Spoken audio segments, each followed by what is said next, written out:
What we want to develop is a web platform. We want to deliver a web platform for city museums and museum professionals to find relevant experiences, share knowledge, and discuss ethical and meaningful ways to engage within new urban dynamics and the diverse realities of our rival cities. Let's say this is our mission statement in a way, which of course we can develop further as we go along with the project and we develop it further.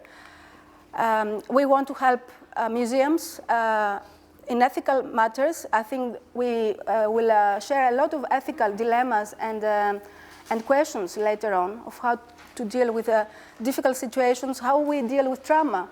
Do we want to present as a museum object, as an exhibit, or we want to offer therapy in the museum for the people that need, and connect people and foster dialogue between diverse communities within transforming urban environments. Bless you. We have short and medium-term objectives and long-term objectives. Of course, I'm not going to go through them in detail. You can follow up our work all the time. Our aim is to release regularly information for those interested in being partners in our group, in our project, also to know what we are doing and deliver some help in any different ways. We want to go global. This is our strength. We're a global network. ICOM is a global network. We want to reflect on our rival cities of any size, small or big, around the world. We want to think about different types of migration, historical migration also. It was a big discussion at the beginning. What are we talking about? We talk about the past, the present, the future. I guess we start from the present to go to the past and return to the present and think of the future. Somehow. Yes, exactly. As I said before, we are not museum-oriented only. We want to be inclusive and have a big group of different stakeholders participating in our project, like here. You see how this is reflected through our conversation today. So we want in this platform to share museum experiences. We want to share migrants' experiences and practical ideas, toolkits of how to do things better. And so here we are today. This is our first step. I hope it makes sense and takes us forward. As you heard, the second workshop is going to be the same year in Mexico. And I give the floor to my dear colleague Gegê to tell you a little bit more about the platform and about the development of the project. Right, so just finishing, I think we spoke about it in terms of the scope. The vision of museums towards city making is something very important, and we're trying to understand. I think what we are really trying to, there's so many things that museum could do or are doing or are not doing, and we're basically, what's at the center of what we're trying to understand from museum professionals is what roles, we're questioning the role of museums. I think this is all throughout the world. Museums in general are questioning their role, but it's specifically in terms of dialogues, representing, collecting. How are we going to take part? How museums are going to take part in this situation developed around migration and building new cities. So sharing knowledge and fostering dialogues is what's at the heart of the platform that we're creating. Tracing and evaluating impact also, so not just talking about experiences that have happened without evaluating and reconsidering and learning together learning from each other, learning together what works, what doesn't work, and how we can make them better. So we want this platform to also capture process and give inspiration to all of us. So in that sense, I think what I want to make really clear is that we want to take an experiential approach. So right now, we're building the platform. We'll go through what we have so far and how we conceptualized it. We are starting to receive content, and a big part of inviting you all here and in being in contact with other people is that we want you to become contributors to this experience and partners in this initiative. So we'll receive content and analyze the contributions, and we'll evaluate the content, not to say it's good or bad, but to understand the content subgroups and what kind of experiences are being shared, because we try to preempt when we were conceptualizing the platform, what are the types of experiences we're going to receive? What are the themes? And it's so vast, and there's so many things we don't know that we're going to receive that we can only learn as we go. So the process needs to be circular. So we'll identify, we'll see what we're receiving, identify things, learn from them, refine our curatorial criteria to ask and to receive and to categorize material, and then go back to feeding back new curatorial criteria, receiving more material, and then we want this to be a really like circular process that we never stop learning with it. So from it, what we're saying is that the relationship we want to have with everybody is a collaborative one, is one that is fluid and flexible, which means we'll make mistakes as we go.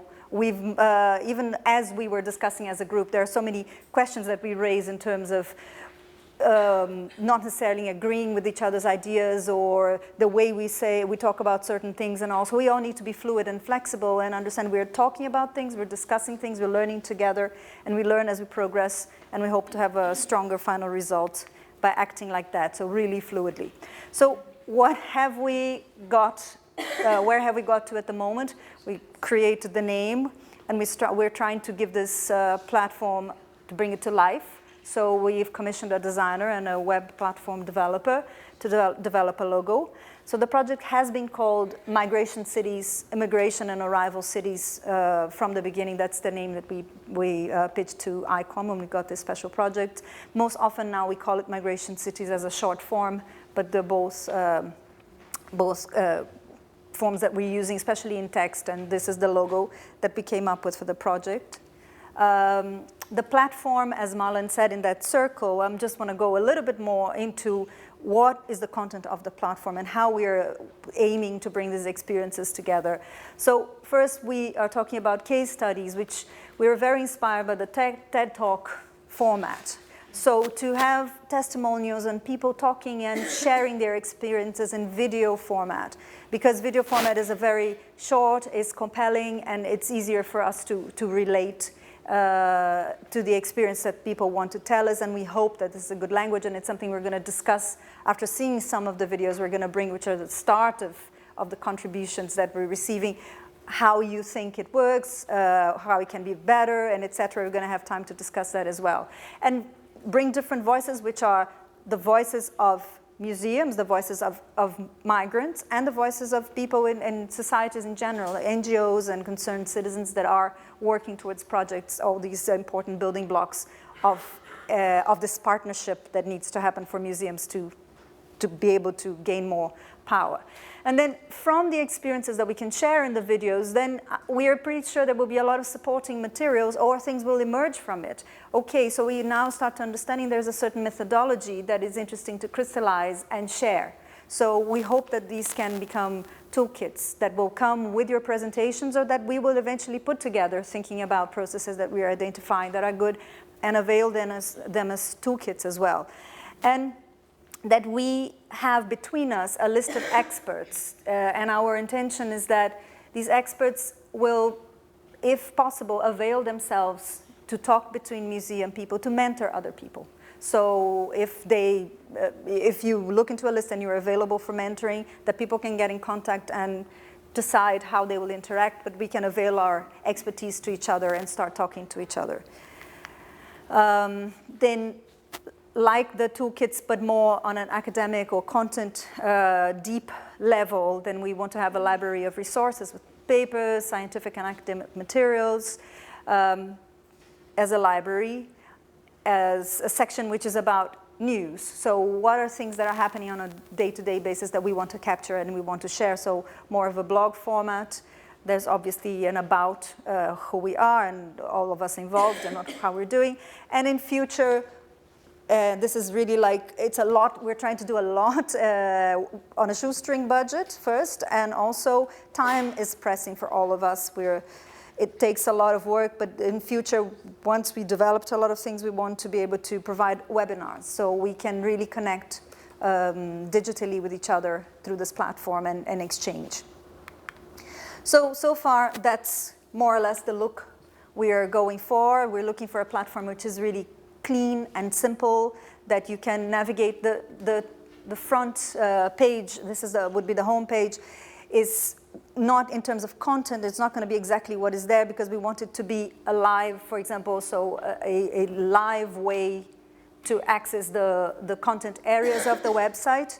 But it's then, you can see, very simple, straightforward. Then if you go into, for example, the About project, then you have a very simple way of navigating. It explains the project, and then it explains the committees involved, and etc. Apologies for this.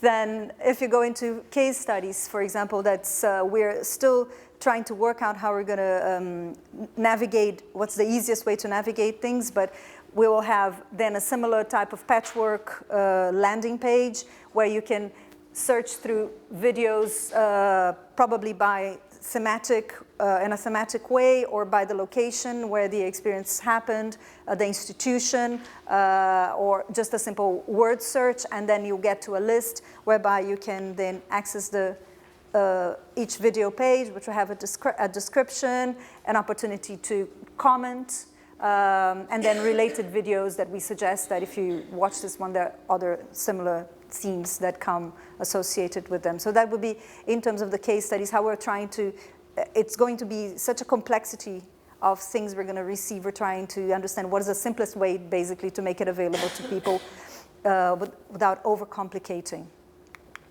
Then that's what we were saying, a kind of a list of experts that you can also search through different ways, name, institution, and you have differently organized lists. And then what's missing here is a contact, which we're still working. Is it going to be a direct contact, a content through the platform? Because there are issues of privacy. So all these like technical and more operational issues we're still discussing, but that's where you find out if somebody is available or not, and you can try to contact this person.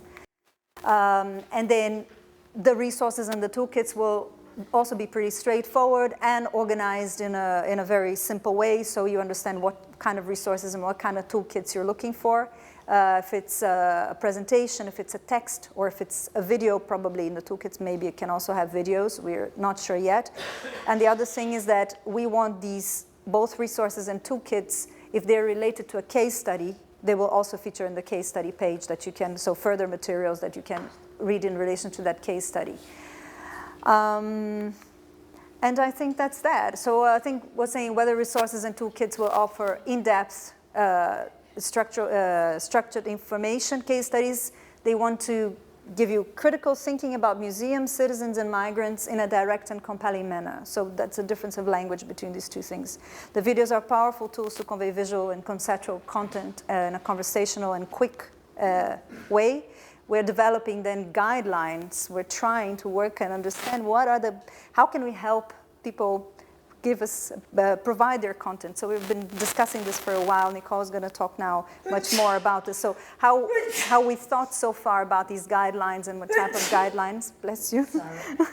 And as I said, this is a learning process. So we really wish you all bear with us and learn with us so we can have a much better final result, or not final, because I think this is going to be ongoing, so that we grow as we go.